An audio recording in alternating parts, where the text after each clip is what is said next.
A debt collector called my boss to shame me. I sued under the FDCPA for harassment and won $1,000 per call. A debt collector wouldn't stop calling me, so I sent them a cease and desist letter. When they ignored it and called my workplace to get me fired, I sued them under the Fair Debt Collection Practices Act, FDCPA, for harassment and won $1,000 for every single illegal call they made. I had an old, small medical bill that went to collections. I was already working on paying it off, but the agency, Goliath Collections, started harassing me. They called me 7 times a day, often before 8 a.m. I knew my rights. Under the FDCPA, I had the right to tell them to stop contacting me. I sent a certified cease and desist letter to Goliath's office, clearly stating that all future communication must be done through mail only. They ignored the letter completely.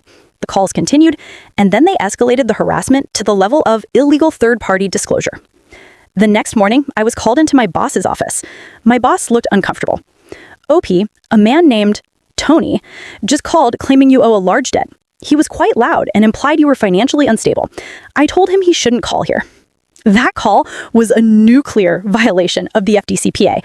The law strictly prohibits debt collectors from communicating with third parties, especially employers, about a consumer's debt, specifically to shame or pressure them. I didn't argue with my boss. I called an attorney who specializes in FDCPA litigation. We didn't sue for the original debt. We sued Goliath Collections for FDCPA violations. My attorney filed a lawsuit listing every violation: calling before 8 a.m., continuing calls after the cease and desist, and, most importantly, the unlawful disclosure to my employer. The FDCPA has teeth. Every single violation can carry a penalty of up to $1,000 in statutory damages.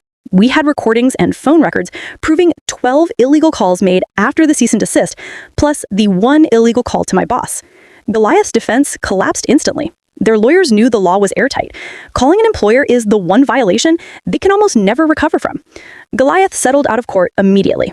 They were forced to pay the maximum statutory damages for the 13 violations, totaling $13,000. Plus, they had to pay all my attorney's fees, which cost them an additional $37,000. I walked away with my debt cleared and $13,000 in my pocket, while the collection agency paid $50,000 for one arrogant phone call.